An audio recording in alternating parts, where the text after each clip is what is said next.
He dropped out of college, lived off raw eggs and protein powder, drove Uber to keep the lights on, literally. And then he built and sold companies, and now he's building a digital fortress called Freedom Chat. My today's guest is Tanner Haas, four-time founder, three-time author, and CEO on a mission to expose what big tech doesn't want you to know.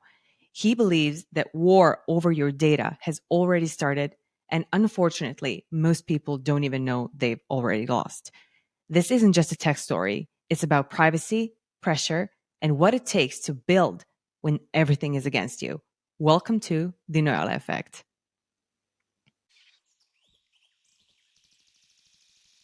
Thank you so much for having me on. It's a real pleasure. Thank you for joining me. I'll go right straight to the core and say that your backstory reads like a literal manifesto. Uber shifts, raw eggs, night and day hustles. When you look back at that period and compare it to where you are right now, what are some emotions that arise? The first one would just be disbelief, in all honesty, because I mean, the Uber driving Uber on the side, eating my own protein powder, raw eggs, like all that is true, and it was just I'm not the only one. I mean, maybe some people would have opted for not eating raw eggs, but like that stuff happens when you're an entrepreneur. You don't have money, you're chasing an idea. Um, and it's going to be a lot more difficult than you think. So the first would just be disbelief, and then another one would be I wouldn't say this is an emotion per se, but just it's validation. Like I was right. I decided I made the right decision. Um, so I'd say those are the two things: disbelief and validation. So it wasn't really just a physical hustle. It was actually, I believe, even psychological warfare at times, because most people see when they see a startup struggle as they see it more as a phase. But for you, it Mhm. sounds like it literally rewired your internal compass, so to speak. How did that change what success by itself mean to you? It definitely rewired me. It made me tougher. That is for certain. I mean, it just helped position me for the companies that started after the fact because believe it or not, I tell my wife this all the time and we joke about this, but Vittoria Nutrition was easy compared to the companies that started after that. And that was just like usually the battles you fight don't get easier, you just get stronger. So it really just made me more equipped to be an entrepreneur, to realize that hey, this is a phase, you can get through it, to keep pushing. Um, because I'm sure, as we'll discuss on this, I mean, every company after that has been more difficult, been more time consuming, and I've struggled in the same way. I mean, I'm not going to go back to eating raw eggs and protein powder because my wife and my son would never do that. But that was, I mean, the trade off's the same. Like whether that's sleepless nights, whether that's literally wanting to rip your hair out, losing hair, um, dealing with investors, whatever. It's just it's a learning experience, and it definitely equipped me to be a more just a better entrepreneur, better leader. Yeah, that's really, really well said. When you go through certain things in your entrepreneurial journey, it really does equip you with the tools and the things that you know now that you didn't know before. To maybe when you look back at certain things, you maybe tell yourself like, I wouldn't know how to handle this 10, 15 years ago. You said you founded 5 companies and also written 3 books. What's the thread that connects all of this? What's the belief like keeping you and pushing you back into this fire? I mean, one company is enough by itself, but 5, what's the deal here? I think they all connect in one way or another, and I'll relay on that. But most of it has just been like a calling, a drive. Hey, I want to do this. We're going to do this. These books, I just wanted to write some books, get my thoughts to paper. And I was 18 when I wrote my first book, 19 when I wrote my second, 20 when I wrote my third. The companies, um, I mean, they happen very organically, believe it or not. The nutrition company I wanted to start, I was, I mean, health fanatic. I still eat healthy, but I mean, I was lifting a lot. Was so myopically focused on I want to start a nutrition company, and so that's what I started. Um, and then actually, when I sold that company, we got into the autism space, which we created an autism supplement that kind of helped pinpoint or not pinpoint, but um, help with the launch of the second company, which was an online AI test. Or it was an online autism test, basically, that helped people better understand themselves and the treatment that they needed. And then this is a full circle moment. Is my Zeke SEO, which was a marketing nutrition company. My very first customer for that company was the same individual I picked up in an Uber when I was 18 years old, struggling. So he just called me out of the blue. This was 5 years later, asked me to make him a website. Hey, could I do that for him? And I said, sure. So it's just, if I never drove Uber, I never would have started that company. And then some of the largest investors in my company now, Freedom Chat, were clients from Zeke SEO. So I think everything has built upon itself, and it's just crazy how you can really only connect the dots looking backwards. Yeah, it's super interesting when this is not the first time that I hear a story like this, but it's really interesting because it's only proof that a lot of things in life happen for a reason to prepare us or whatnot. So what you're describing isn't just, pure ambition. It's almost like a refusal to be boxed in. So let me ask you this. When did you first realize that traditional systems are just not going to work for you? When I was, I think when I was pretty young, because I think like, I mean, when I was young, the goal I wanted to be the best at whatever I did, and whether that was making it to the NBA, which is, I mean, the professional basketball league here, whether I was being a Navy SEAL, professional tennis player, author, businessman, whatever. Just I just wanted to be the best at something. I never had the desire to just go work a normal job, a 9 to 5 job, a 9 to 6 job, whatever it may be. And then when I was 15, 16, I mean, I was a voracious reader, reading about all these different entrepreneurs. Going and taking a normal job did not interest me in any way, shape, or form. So I knew I wanted to start my own company. I'm very stubborn and hard headed, so I knew working for somebody wasn't really going to be an option. So I think most people know that, hey, I don't fit into this mold of a 9 to 5 entrepreneur because of X, Y, and Z. And then that's when you should kind of go out on your own, see what you can do. But I think a lot of people think they don't fit into the 9 to 5 for a very wrong reason. They just don't want to work, which Mhm, is like, mhm. well, actually, when you're an entrepreneur, you're going to work not 9 to 5, it's 9 to 9 or 9 to midnight. It's not a, so you're going to work more. Don't think, oh, I'm going to go enjoy myself, travel the world, do this while I run my company. That's what social media tells you. That's not reality. Yeah. So I think I didn't fit the mold for a very specific reason, which is I wanted to work more. Like I 9 to 5, I don't feel satisfied working just 8 hours a day. So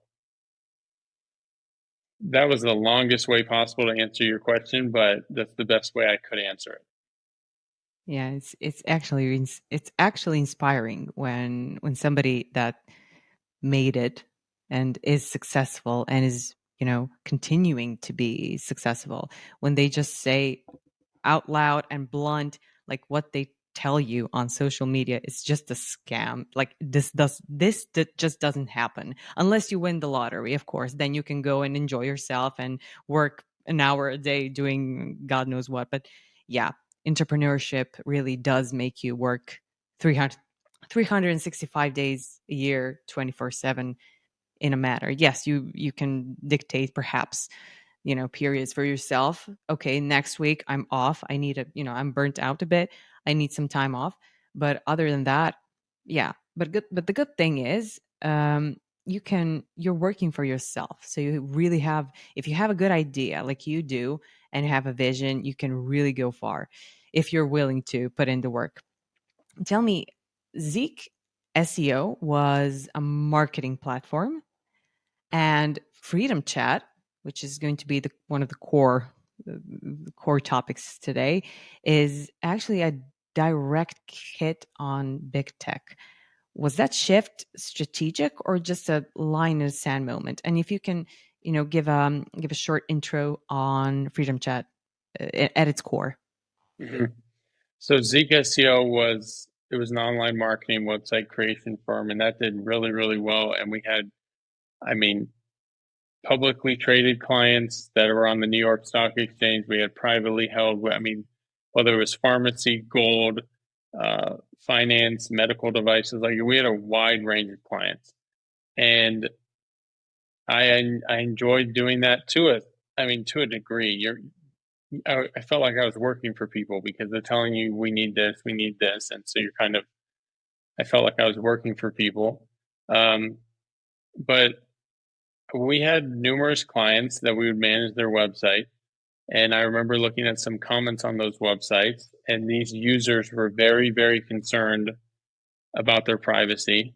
And this, to me, I wasn't privy to all this information, so I was like, okay, I want to see the facts. Let me see, is this claim accurate? And I did some research. I went down the rabbit hole, and what they were concerned about, they should be concerned about. And so, for example, like when WhatsApp or Telegram or these other companies tell you that your messages are private, that's just not true. It's not accurate. And only when you look into it deeper, when you dive into their privacy policy, when you see their actual business practices, do you realize that, oh, okay, yeah, this image or video that I send is might be able to be viewed by somebody else. It's stored on their servers indefinitely. They take every piece of information about me uh, and sell it. So that was like the turning point. I didn't know what the company was going to be called. I didn't know when I was going to start it, but I was like, okay, there's a need here because privacy is important. It's only going to get more important. I think if you don't have privacy, if your data is not secure, you have nothing. If your images gets out, your videos, your text, your social security number, your financial information, then you really have nothing. So, I mean, it really just, I asked a few people, what do you think if I started this company? Do you think that's a good idea? And all five of the people I reached out to said, yes, I think that's a good idea. So then I just jumped into it. And I mean, the idea didn't come out fully formed. It becomes more clear as you work on it. But I knew the value proposition of the company. And so, what Freedom Chat is, what we've created, is the most private messaging app in the world with end to end encryption, which means nobody can read your message while it's in transit, while it's stored, anything. We have no storage of messages on the server. So, actually, as soon as your message, image, or video is delivered, it's removed from our server and only kept on each user's device, which is how it should be. And then we have absolutely no commercial use of user data. And we also prevent screenshots, screen recordings. You can edit, unsend, self-destruct at any time. So we really have ensured that anything you send within Freedom Chat stays within Freedom Chat. And we've made it incredibly user-friendly. We've reached feature parity with WhatsApp. We don't have voice and video calls yet, but we have, messaging. So, like, period, full stop, we have created the most private messaging app on the planet. How valuable is this data that's being sold? Pretty valuable. I mean, there's a saying that data is the new oil. So it's not, that's what I think people once they like data is such an ambiguous term. It's not just your data. When you put it into perspective, it's your name, it's your location, it's your device, it's who you're talking to, when you're talking to them, the content of your conversation, they get your financial information somehow, they get your political affiliation somehow. Um, it can be the keystrokes. So literally what you type on your device, there's been reports that some actually have spied on users through their camera.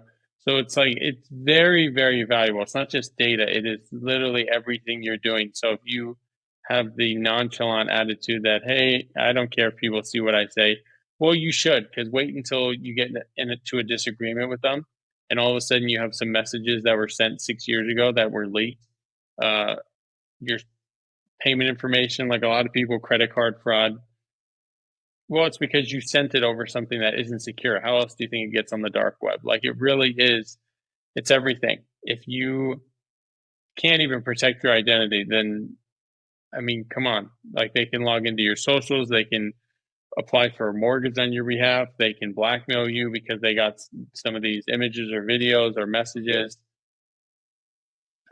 I mean, to me, if in the future it's going to get worse and worse. If you do not have privacy, if you can't speak freely and message your wife, your dad, your son something private, then I mean, that's not a world I'm going to be a part of. That's why we're giving people their Mm. privacy back. Yeah, because of a lot of those things that you mentioned are the average user is just not thinking about it because for WhatsApp that you mentioned on multiple occasions they in court even they said no, like we don't do this, we don't do that, we don't do anything. It's stored only exactly what Freedom Chat is promising that they do. They said the same thing, like no, we just all the messages that you sent are stored just locally. But yes, Mhm. as you said, the terms and conditions, I mean, there are people online that usually on TikTok that, spend their days reading through these things and say, Mhm. but for some reason, these videos and these information about how our data is being used just don't, they fall into this five, five views.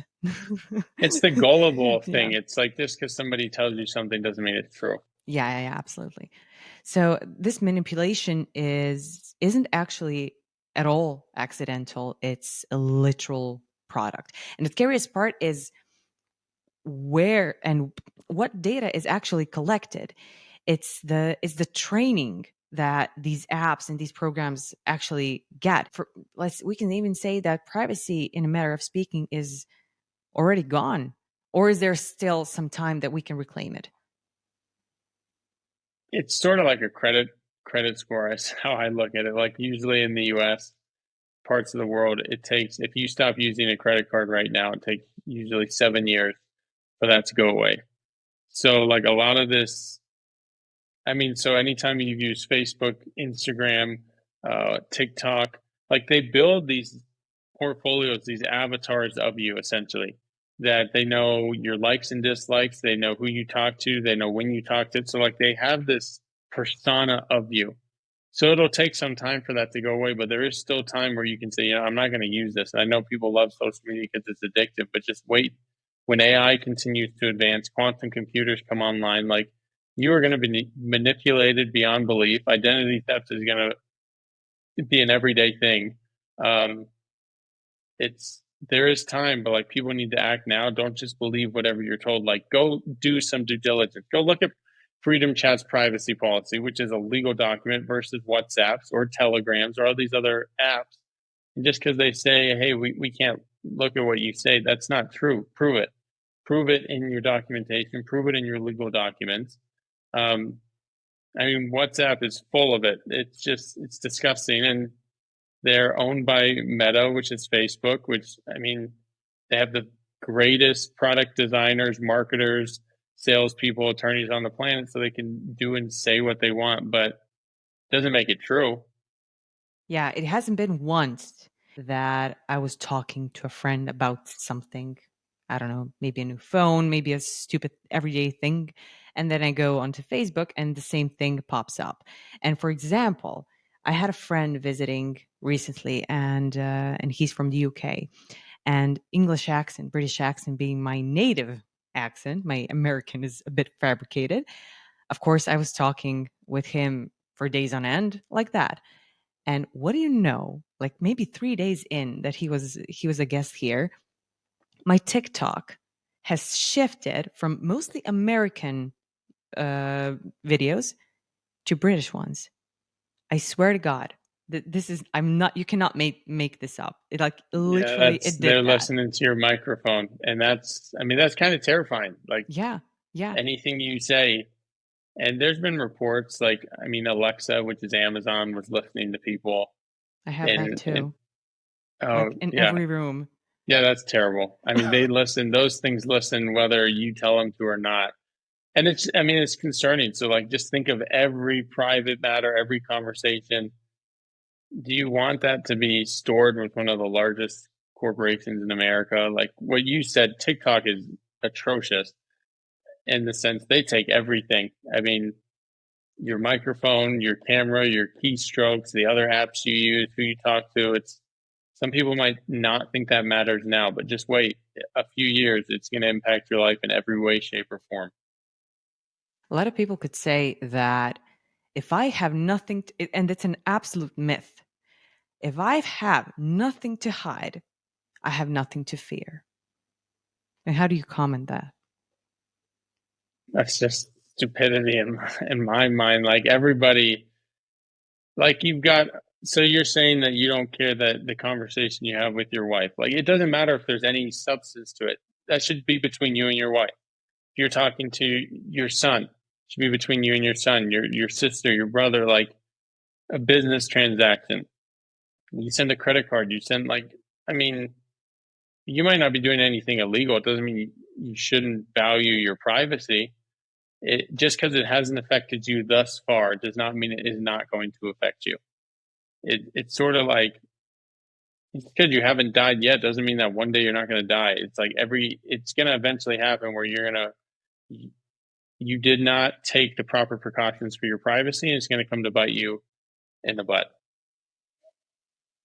Freedom Chat is so trying to build a culture Hmm. around privacy and not just, offer features. But if we look at objectively and realistically, human beings today, especially, most of them will still choose convenience. So, how do you plan strategically to shift this desire, not just the awareness? Because I'm I'm starting to see that the awareness is starting to pick up. People are Hmm. getting more and more aware. People are talking about it, but the shift in the practical manner, it'll have to happen at some point. So, what's your plan on that front? I think, I mean, people do choose convenience. So how can we make it as convenient as possible to join another app? So you use Freedom Chat. It looks very similar in the UI, which is the user interface to a WhatsApp or a Telegram. So let's not try to break the user off of their daily routine too much. Let's make it as seamless as possible. It takes 1 minute to sign up. Um, what's the next barrier to entry is they want their friends on it. Well, you can go seamlessly message or invite anybody you want to use the app. It's free. If you want to pay, then you get exclusive features. But we believe privacy is a fundamental human right, so we're not going to put pricing as a barrier to entry. So, and the other thing is reaching feature parity. Like when WhatsApp launched in 2007, 2008, might have been 2010. They didn't have anything but the ability to send a message. So we had to now launch Freedom Chat. We couldn't just have the ability to send a message. We had to have read, delivered, typing indicator, edit, unsend. Like we had to build it not just where it's at, but above that. So it's kind of fitting into the consumer. Like we can't make it too inconvenient for them, then they'll never join. But we also need to add our own world class privacy and security, which is what we've done. So you're not just selling encryption, you're actually selling trust and this frictionless empowerment, so to speak, with Digital freedom in a digital sense. freedom. Yes. Yeah.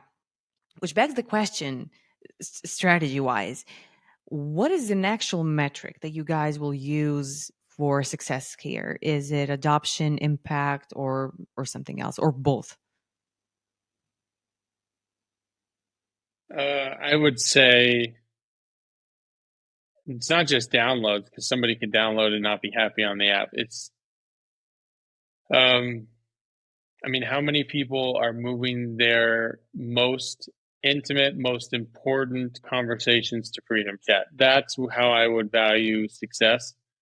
And it's not, I mean, do I want freedom chat to be a monetary success? Yeah, absolutely. But if we wanted to make the most money possible, we'd sell user data. That's how the most money's made. We're pay for privacy. We're going to license out our encryption. I think we'll be able to power a lot of the healthcare market here in the US with our security, but it's really how we would how I would judge success is how many people are moving their most important private conversations to freedom chat. Do they like the experience?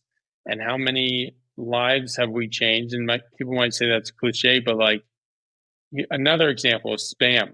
How many people get spam messages because it's your car's warranty is expired, your credit card, and people click on it, and then all of a Mhm. sudden now they have to go get a new card or their account's been hacked. It's like we Freedom Chat has built-in anti-spam protection, so it's like I mean you'll notice a difference when you're not getting spam when it knowing that what you say is private. It feels different. It feels good, and that's how I would judge our success. Yeah, it's a really, really good metric. I approve that. I want to get a bit more personal right now. So, about the personal operating system of Tanner. So, what's a belief that you used to hold about success that today you might think it's just total BS? Well, I used to view success as like this esoteric, out of this world type thing that people like the people that run the most successful companies in the world, the people that change the world, whether they're the presidents of the US or prime ministers of the UK. Like I used to think that they were like in a league of their own in a sense. And that's the view I maintained growing up. And then when I started to actually read their biographies, study these people, you realize that they're just normal individuals, that they've struggled, they've failed, they've have imperfections, but they've worked extremely hard. They've persisted. They've connected with the right people. I mean, I would literally, I'd say the number one thing if somebody's stuck in a rut or go read a biography of somebody, of a company you admire, of somebody you want to be like, and you'll see that that same individual probably was broke at one time, probably was depressed at one time, probably had someone that he or she loved and they left. Like a lot of humans, like our stories are very similar, and what separates the people that have the largest companies in the world that succeed and the people that are, I mean, depressed. You can have a lot of money and be depressed. In my view, then you're unsuccessful. You need to be happy, and also, I mean, so it's not just the money, but you go read a biography, and that's when I did that. It really opened my eyes to these people are no different. The people that ran for president, it's no different. They had a lucky break that went their way, but they only got the luck because they worked their butt off for 20 years before that. Like it's just go read biographies and you will realize that these people, whether they're a man, woman, like they're no different from you or I. They worked a lot harder, they persisted a lot longer, and they got what they wanted. Yeah, that's powerful. Especially coming from someone who, by all traditional standards, has made it. Do you believe that the process of unlearning that, realizing that these people, that the president of the United States is just a human being, that, I don't know, Steve Jobs was also just another human being, anybody who has made it at that time in your eyes, was the process of that realization something that came like a eureka moment, or was it, a process that you went through and learned from? It was at first, I mean, it was, let's put it in stages. It was, I'd say at first I was like, huh, I didn't realize that Steve Jobs struggled this much. Like Steve Jobs was, I mean, he was adopted, he was unwanted, he dropped out of school, he worked at a company. Like you start to put into perspective, like, huh, he might not be that much different from you or I or anybody else. And then after I worked on my first company, struggled, and then sold that company, I was like, huh, that doesn't sound that much different from what other entrepreneurs went through. And then you start to piece together that I could have quit and gone and worked for somebody else, or I could have persisted, which is what I did. And that now I'm here talking to you, and I've started 4 other companies since then. So it's kind of like you need to read about them, learn, okay, they're not that much different, see what values they hold. I mean, all these people were readers. They were very persistent. They connected with the right people. They were usually pretty charismatic. And then just try to become that in your life, but you're not going to really realize that you can do something until you build the confidence in yourself. And how do you build the confidence? Is you go out and do something. You fail, you get kicked down, and you get back up. And that's what confidence breeds success. Success breeds confidence. And the only way to do that is to put in the work. Yeah. And it also it's confidence to get up after you've been kicked down to the floor.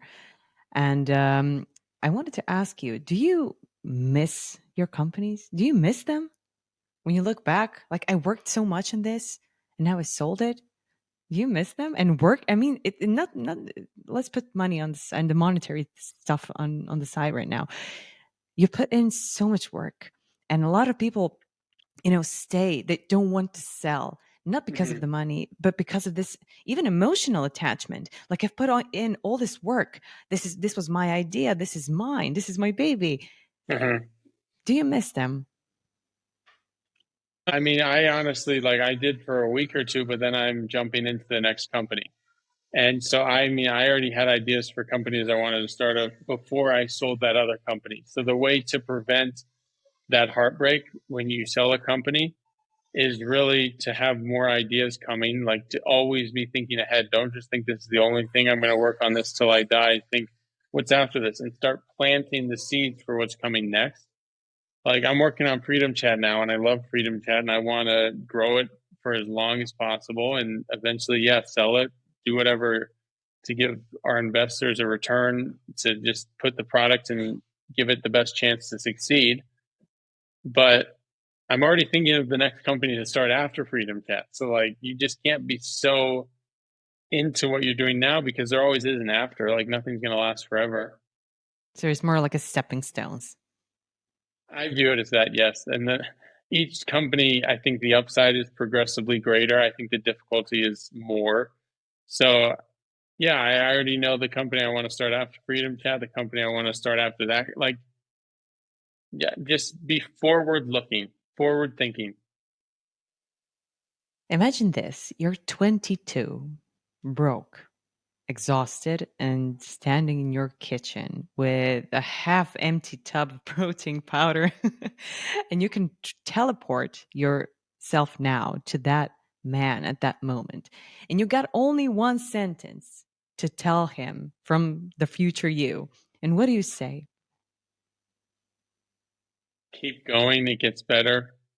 You're not wrong. Like, because some people just need to hear that, honestly. Like, and it could be, I mean, my wife told me this. I've had parents, I've had friends. Like, sometimes everybody just needs one person while they're on their journey, while they're struggling, to say, you got this, you can do it. And sometimes it's enough when you're doing it yourself and you're saying, I got this, I'm not going to stop.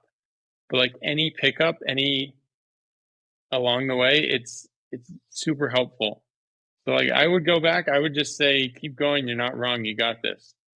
And knowing that it's just validation. Like that's what I said really I learned. And what I gained is that hey, I was right. Like I knew what I needed to do, and then doing it is a whole nother thing. But just because there's not a secret sauce. There's not, oh, do this one book, read this one book, and you're gonna. No, it's not that. It's just you just Putting have in to the work. believe, putting in the work, put in the work. But most people don't put in the work because they don't believe that they can get the outcome they want. Which is, I mean, that's disheartening. That's sad. Like, oh, I can't do that. Well, why? Have you tried? Have you tried? Yeah, I tried. Well, what? 8 hours a day for 3 weeks? No, try 12 hours, 16 hours a day for 5 years, and then come back and say, no, it didn't work. Because the time's going to go on regardless. Like whether you're working on something or not, whether you got a job or like time's going to go on. So you might as well work on something that you find fascinating that can change your future and your family's future. I could go on and on. Let's say that somebody makes a documentary about you and your life journey, but you don't get to edit it. You cannot change anything. Mhm. What's one scene, specific scene, that you hoped they don't cut out? This is a tricky one. Yeah, give me 10 seconds to think.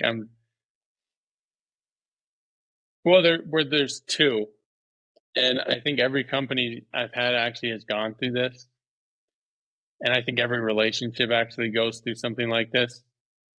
And it's like that existential moment, and it's you can either like everything's going wrong, and you can quit, you can stay down. Like I can positively say for every company I've had, there has been a moment where I have been so angry, so sad, so depressed, just so like, what the heck am I doing? And I hope that somebody would show that that's normal. Like my nutrition company, there was a time where like driving Uber, I mean, I wouldn't even sleep in my bed when I was in Miami just working on that nutrition company because I didn't feel like I deserved a bed. Like that is the mental state I was at. The other companies, it was like Freedom Chat was taking forever to launch, and was just super upset. And every company goes through that. And when I mean super upset, I mean like when you break down and all you want to curl up in the fetal position and just cry. Like that happens. As much as people want to be like, "Oh, I never get down. Nothing ever." Like, no, there's going to be something that kicks you in the face, and you're going to need a few minutes, a few hours to catch your breath. I would hope that they would show that because that is usually what makes or breaks somebody. Like, there's so many people that were so close to success and they gave up and they just did not know how close they were. Like it could have been 2 weeks more, it could have been 1 month more, it could have been, you know what? You just needed to wait another day, and you would have met somebody that would have helped you. Like you just never know how close you are. So I hope that they would highlight those rough patches. How important are or how important is networking, and how much in perhaps in percentages, how much has networking helped you? You mentioned the guy from the that you drove in your Uber. That was actually, it turned out to be a very pivotal moment for you. Mhm, So how important would you say to the viewers and to somebody that's maybe considering entrepreneurship, because they're venturing on something on their own, and perhaps mhm. those are people also that are not super interested in, not super outgoing, let's say. I know a lot of introverts that are successful entrepreneurs, and they always, mark this networking as one of the most important things. I I think it's very important who you know can expedite anything, but I think a lot of people get it wrong because I have not met one investor, one connection, one bit on social media. You meet them because you provide value to somebody who then introduces you to somebody else. Like people need to stop thinking, oh, I'm going to go connect with this person on social media. We'll be best friends. He'll invest in my company. Not how it works. All of my connections, all of my investors were super authentic. And and this is going to sound like I'm being a jerk, but for some people that want to get connections, why would this billionaire venture capitalist, why would he want to connect with you? Like what have you done yet? And that's what I wish I also told my 19-year-old self is like you need to provide value. Like work on your own a little bit, build something a little bit where people can see, oh, this girl, this guy, he's onto something. I want to be a part of it. For you to just go out and think, oh, these people are going to be connected to me. Like, no, you need to provide value to them as well. Everybody acts in their own self interest 99% of the time. And all my connections were I made a website for them, I connected them to somebody. They invested in one of my previous companies. Like it's not I just reached out and did a cold email and now we're best friends. That never happened. So provide value first and then look to bring people along on the journey with you, but not just what can they do for me, think what can I do for them. and that person, I mean, will be loyal to you for life. And like, I still have the connections I had from 8 years ago, from 10 years ago, from 4 years ago. So now I have a lot more connections. And that's the other thing is, like, don't just use people, like, actually genuinely keep them along, because you never know when you'll need them in 20 years down the road. Oh, I remember this girl was in finance, and you like, just don't look at people just as connections. Look at them as friends, as individuals that you want to keep on your life journey as you go forward. See them as humans as well. Yes, humans. Yes, not just what can they do for me. Yeah. And shifting the narrative, like, what can I do for them instead of just, typing out and pumping out cold emails? What is the worst for a nice closure to this episode? What is the worst advice you ever got? I mean, the worst advice I ever got was to not start my first company, to not write my first book. It's not, because there's very few things that can, like, usually the advice you get that's the worst advice you ever could get would be somebody telling you not to start something, to not to go talk to that person. Like, those are the life altering decisions. Yeah, there's times where if you murder someone, if you hit somebody while you're drunk driving, like, those are terrible. That don't do that. But usually it's somebody that says, "No, don't go ask her out. No, don't go start that company." And then if you a lot of people listen and, yeah, you're right. And you never know what could have happened. You could have just met your wife, you could have just met your husband. You could have just, who knows, if you started that company, if you like, the worst advice I've ever gotten, I guarantee you everybody who's listening to this, is somebody told you you can't do something, so you took it upon yourself and you said, "Yeah, you're probably right." And when somebody tells you you can't do something, they're not telling you your limits, they're showing you theirs. And Hmm. you need to just internalize that and know that, and quite honestly, ignore them. Yeah. Tanner, thank you for making this time for this conversation. It was both insightful, very informative. I encourage everyone to go to learn more about Tanner and Freedom Chat. Head to freedomchat.com and tannerhas.com. All the links will be provided in the description. And also, thank you for going above and beyond to highlight more than just a reel, for showing everybody that what you built and what you built under really high pressure, and why fighting for not only digital sovereignty but for yourself isn't optional anymore. So if this episode flipped the switch in your brain, send it to someone who's sleepwalking through privacy and through tech. Also, don't forget to subscribe to the Noelle Effect and all the streaming platforms for more conversation that cut through the noise and into the real stuff. And I'll see you all in the next. If you like what we do here, please consider subscribing to the Noelle Effect. Hit the like button. It really helps the channel and me to continue doing what we do. Thank you for listening.